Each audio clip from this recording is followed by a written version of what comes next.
Mais ce que j'aime vraiment dans cette voiture, c'est ça. Il y a plein de choses qui vont pas. On en parlera en conclusion. Mais en même temps, elle donne vraiment le sourire. Et c'est pareil, là, il y a des petits tweeters de Là, tu veux vraiment montrer ça Non, mais je sais pas. Non, mais... Bah, vas-y, Non, maintenant. en fait, il faisait que de bouger quand je roulais, tu vois. Et en fait, quand tu fais ça, bah, en fait, il s'enlève pour un rien, tu vois. Oui, Et- mais comme je te dis, ça fait un petit tamis. Tu vois, En fait- tu cherches de l'or, tu passes ça dans l'eau.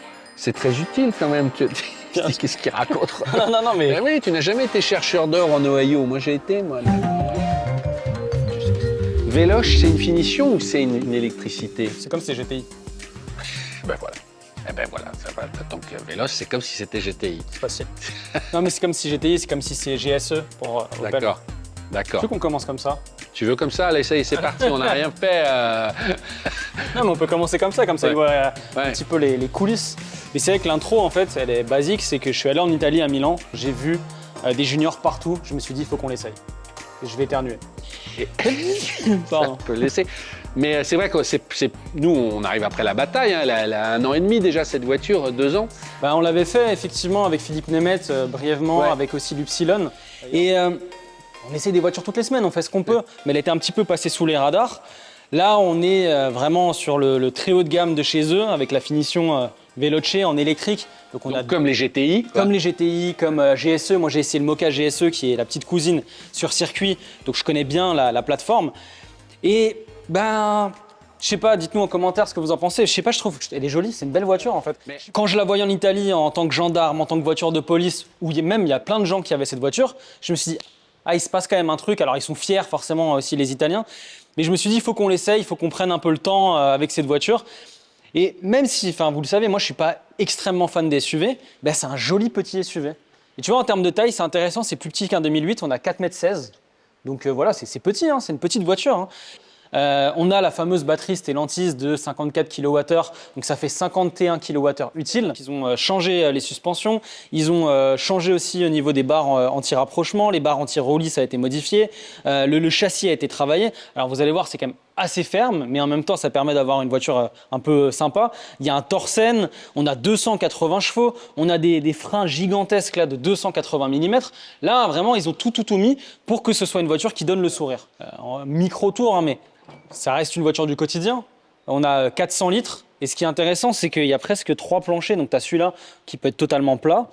Tu as celui-là, mais tu en as encore un dernier. Alors là, tu qu'à chaque fois, peux plus mettre grand-chose. Voilà. Tu vois, c'est drôle. Tac, tac, tac. On a très peu de place à l'arrière. Je ne sais pas si on se mettra à l'arrière pendant l'essai. Là, on a l'option avec les sièges Sabel. Donc, qui sont magnifiques. Hein. C'est assez incroyable quand tu les vois comme ça de derrière. Mais il y a très peu de place à ce niveau-là. Mets-toi derrière. C'est des fauteuils. Alors, c'est une option très chère parce que c'est voilà, Sabel, c'est un grand faiseur. Ouais. Mais tu disais que tu avais transporté des amis et qui s'amusaient ils s'amusent à faire ça pendant à chatouiller les... Voilà. Alors, tout est noir. Là, on n'a pas l'option toit ouvrant, sinon la voiture sera encore plus chère. On n'a pas de rangement à l'arrière. Enfin, ça a de la gueule, hein, même quand tu es à l'arrière. Par contre, tu n'as pas beaucoup de place. Voilà. Maintenant, à l'intérieur, ça se veut quand même très alpha. Je ne sais pas toi ce que tu en penses. Oui, mais tu vois, en fait, le problème aujourd'hui, c'est que tu as des détails super chiadés. Je t'en prends qu'un seul où tu peux passer 10 minutes. Ils prennent le temps de rétroéclairer un aérateur en rouge et tu retrouves, tu vois, le petit logo, le fameux serpent. Ça, c'est super chiadé.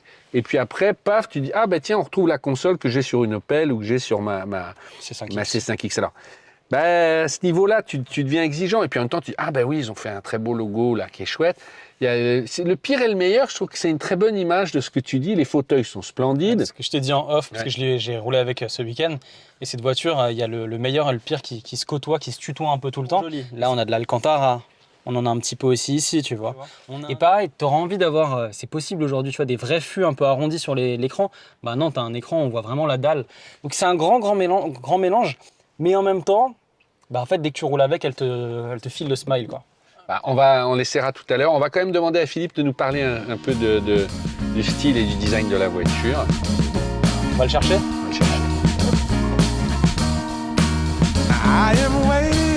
Monsieur Philippe Nemeth. Monsieur le Président, Monsieur Julien. Allez, bien. Salut. Philippe, depuis tout à l'heure, on se dit, toi, moi, Julien, elle est jolie cette voiture. Oui, elle est bien dessinée. Et Malgré le fait que ça soit une plateforme Stellantis commune à beaucoup de voitures, Elle est bien, elle est chouette. Elle est bien posée sur ses roues, elle est désirable. Alors, il faut expliquer pour le grand public, le fait d'avoir une plateforme commune, ça impose beaucoup de choses.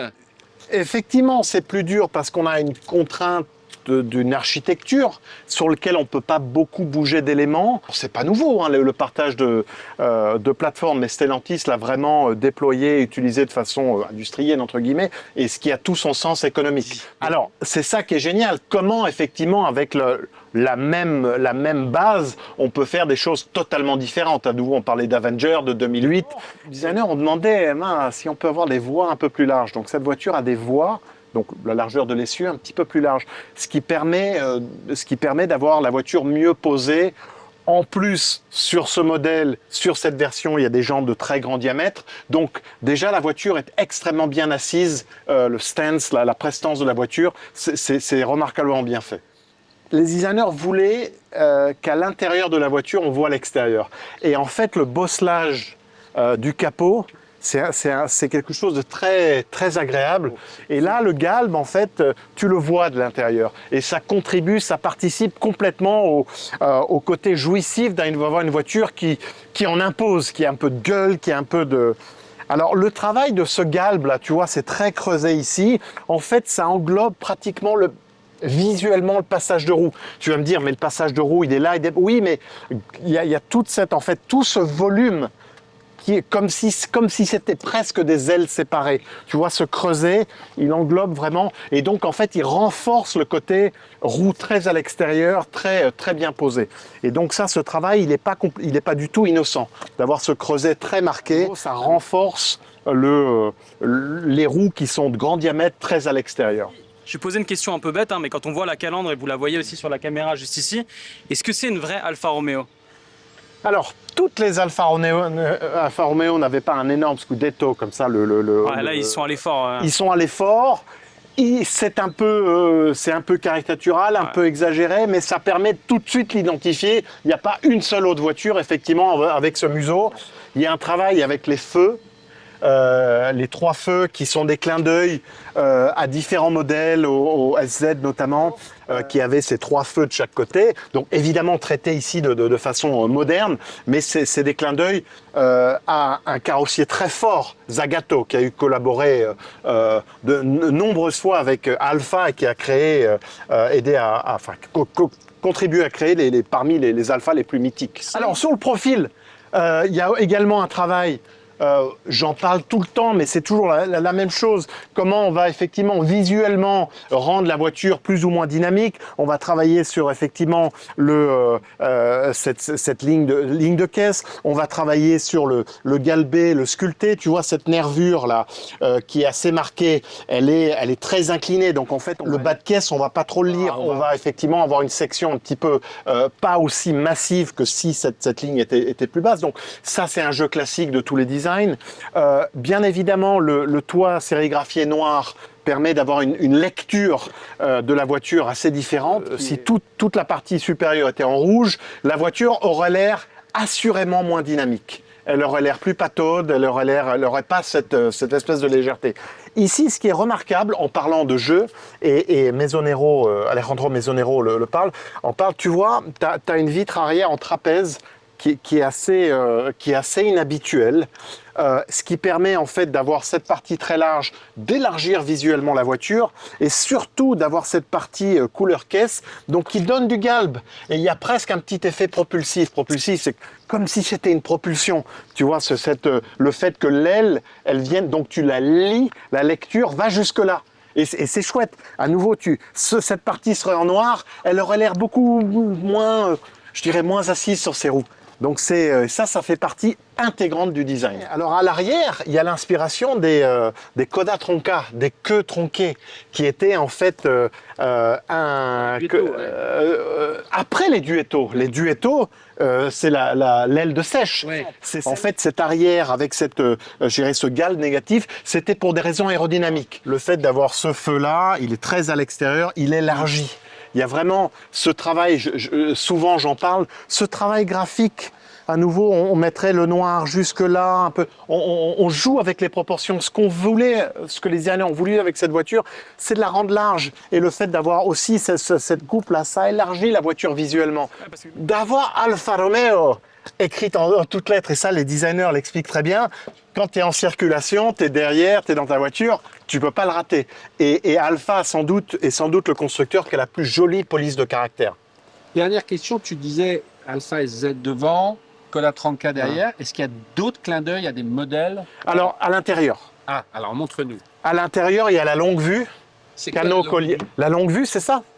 La cano colliale, ou je le prononce. Je vais dire une bêtise, je l'avais noté sur mon cano conial. D'accord. Donc la longue vue, en fait, qu'on a retrouvé sur beaucoup de modèles, dont toutes les générations de Speeder ou Spider, et donc modernisé. Je pense que c'est l'élément vraiment le plus symptomatique, le plus iconique des Alfa Romeo. Et voilà, il y a ce côté ambiance. On va faire le petit tour, on va faire la bonnette.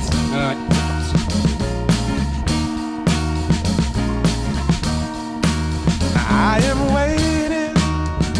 Déjà 0 à 100 en moins de 6 secondes. Maintenant où tout se joue et tout le travail a été fait chez Alfa, c'est vraiment au niveau du châssis. Mais elle est joueuse et on s'amuse bien. On s'amuse vachement bien. Ouais, ça reprend tout de suite. Ouais. Tu vois, ça tient super bien. Et effectivement, sur le Bugatti, je m'étais amusé avec cette plateforme. Et t'aimerais encore qu'il y ait des fois un peu plus de chevaux. Ah ouais, à ce point-là. Ouais, non, mais parce que... Tu sens que le châssis peut tenir peu. En fait, on est tellement habitué à des électriques maintenant de plus en plus puissantes que... Mais c'est déjà super joueur, et, tu vois. Ça tient super bien. Ah oui. Tu vois. Et là. Mais ce que j'aime vraiment dans cette voiture, c'est ça. Il y a plein de choses qui vont pas. De toute façon, on en parlera en conclusion. Mais en même temps, elle donne vraiment le sourire. Et tu parles du côté... tu parlais du compteur comme ça, le siège. Avoir tout ça pour un daily dans la vie de tous les jours, ouais. C'est quand même vachement cool, quoi.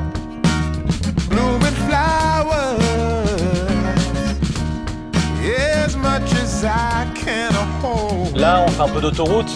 Qu'est-ce que t'en penses de prime abord? J'en pense qu'il faut savoir ce qu'on achète. Cette voiture, c'est une lame de rasoir. Ils ont voulu, avec ce modèle-là, prouver que c'était une Alfa. Donc, beaucoup de précision, beaucoup c'est affûté quand tu tournes, etc.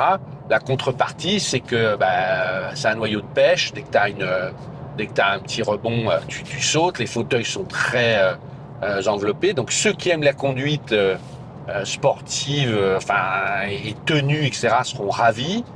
Après, il y a une sorte de paradoxe parce que si tu veux t'amuser avec elle, il faut la conduire, faut envoyer et la batterie est vite limitée avec les 52 kWh utiles.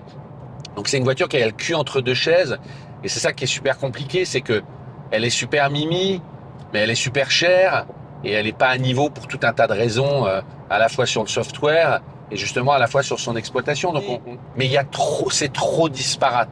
Donc je vais aller au bout, tu vois. Peut mieux faire 12 sur 20. Voilà. Parce que trop cher et trop de lacunes. Mais effectivement, même avec la prime coup de pouce, alors ça change toutes les 5 minutes, mais là notre version elle est en 54 000 €. Si on enlève la prime, on est à peu près à 50 000 €. En fait, pour ce prix-là...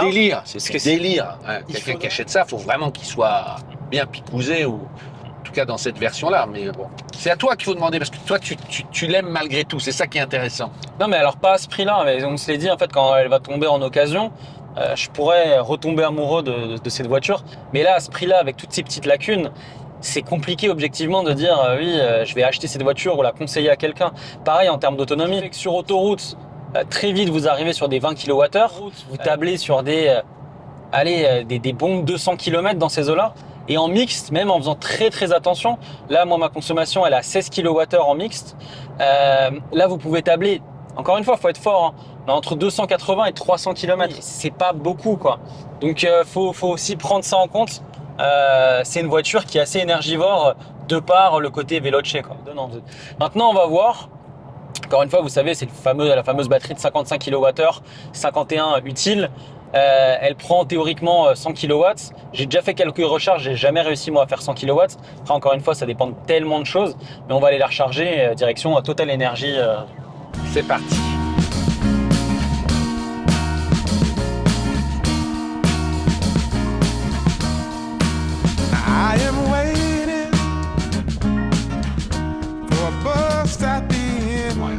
Julien, Chine. nous sommes chez Total Energy. La voiture est en train de charger et effectivement l'Alfa Romeo Junior prend du 100 kW. Alors nous on était plus sur les 80, ça dépend pas de la borne, hein. Nous on a mis sur une borne 150 kW, mais chez Total Energy il y a même des 300 kW. Ouais, et puis il faut vraiment venir cet été chez Total Energy parce qu'il y a 2000 stations où ils reviennent. Les Pokémon. Ceux qui se souviennent l'année dernière, il y avait déjà cette opération qui est géniale. Alors il y a plein de choses. Notamment à partir de 10 € minimum d'achat en station, mais c'est valable si vous payez une charge. Ouais. Vous rajoutez 8,99 € et là, vous pouvez choisir. Voilà, il y a pas mal de choses. Il y a un petit sac à dos qui est absolument charmant. Ouais, hein, très cool. C'est ça, j'aimerais que tu le portes. Voilà, je le montre comme ça. Voilà. Et il y a au choix 2 serviettes de plage. Alors il y en a une qui est verte.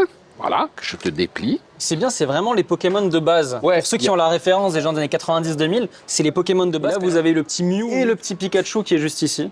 Voilà. Donc ça, c'est valable dans les 2000 stations Total Energy qui participent. Et puis, il y a aussi, ça j'aime beaucoup, c'est offert pour tous les enfants. Cahier. Voilà, pour tous les enfants de moins de 8 ans, vous allez à la caisse et on va vous remettre ce petit cahier Pokémon pour occuper les enfants. Alors, il y a des petits crayons de couleur et à l'intérieur, vous avez des jeux. Vous avez des coloriages, il y a même des stickers, Julien. Tu vas pouvoir personnaliser ta Lexus. Sur la Lexus, carrément. Je pensais de mettre ça sur l'Alfa Romeo, ils vont être contents après chez Stellantis quand ils vont la récupérer. C'est génial, tu vois. Donc ça, c'est vachement bien. Ça, c'est offert. Voilà la caisse. Voilà, n'hésitez pas à le demander, vraiment, c'est bien. Et puis, il y a le retour du passeport. Ça, t'aimes bien? Ouais, le côté carte au trésor un peu. Il fallait dans 3 stations différentes. Vous faites tamponner juste ici à chaque fois. Exactement. Une fois que tu as fait les 3 tampons, et là, il suffit de scanner le QR code. Vous rentrez le petit code qu'on vous a donné. Et là, vous participez à un tirage au sort. Ouais, c'est un vrai jeu concours. C'est un vrai jeu concours et il y a pas mal de lots sympas. C'est valable tout ça jusqu'au 31 août, ce qu'on disait, dans 2000 stations Total Energy. N'hésitez pas. Moi, je les adore et moi, je vais garder la serviette jaune, si tu veux bien. Regardez les stickers. Voilà, exactement. Bon, on vous souhaite un très bel été, que ce soit sur POA, que ce soit sur la route. Faites bien attention à vous. Ouais, soyez prudents, puis on se retrouve pour de nouvelles aventures. Et abonnez-vous à POA, c'est important. Ciao.